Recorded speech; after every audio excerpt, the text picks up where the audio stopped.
So when you're picking rhubarb, you want to get close to the plant and pull so that that whole section comes off.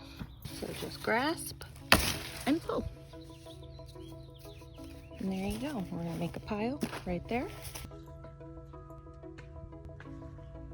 Okay, I would say that that's pretty good. Got a decent pile. And look at that beautiful ruby red stalk. So now we're just gonna trim these before we take them home. So it is time to trim the rhubarb.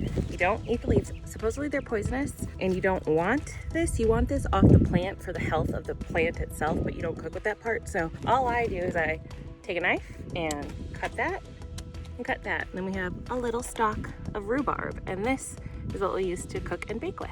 So again, I just take off the leaf and off the stem part, and then you have the stalk. That's delicious after it's cooked. And I'm just gonna continue to do that to the whole pile I pulled. And this is really early rhubarb, but we're gonna be hopefully lucky enough and we'll get rhubarb all the way through May and into June. If I am not mistaken, the more that you pick it, the more it'll grow, and like if you carefully cultivate it, it'll be really happy and keep producing for you. So my husband and my in-laws know that stuff. I have a black thumb, so just pick it when I'm told I can.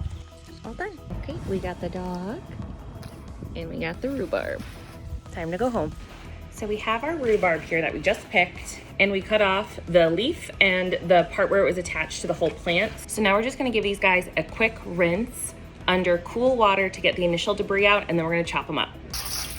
And now with a sharp knife, we will take the rinsed rhubarb and just cut it into about 1/2 inch, 1 inch pieces. And after it's chopped, I'm gonna put it back in the colander because we're gonna rinse it a second time. Grabbed the flexible cutting board for a reason.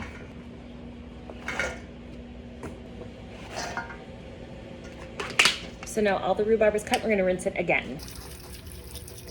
It's all cleaned, rinsed a second time. I'm just gonna let it sit in the colander for a couple of minutes to let the water drain. The water that didn't get on my shirt.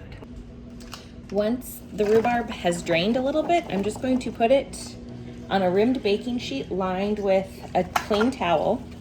You could use paper towel too if you want. And I'm going to spread it into a single layer. And then we're gonna freeze it like this in a single layer. This is called flash freezing. If you just put all of the rhubarb together while it was room temperature and you put it in a bag, it's all gonna freeze together in this giant clump, and you're not gonna be able to separate it if you wanna only use part of it.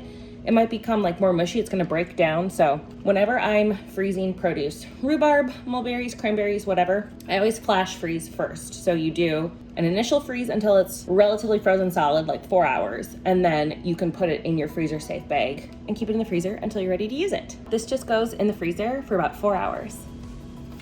So our rhubarb is flash frozen now, and we're just going to put it in a freezer safe zip top bag, and then we will label it and date it. And I like to weigh it so that I know, am I working with 1 pound or 2 pounds or whatever, and then it'll be ready to go back in the freezer until we're ready to make delicious crisp or cheesecake or simple syrup or anything that your little rhubarb loving heart desires.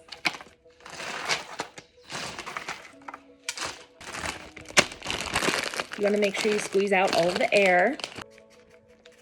And there we go. It is labeled and dated, and it has the weight, so we know exactly what we're working with when we want to enjoy rhubarb.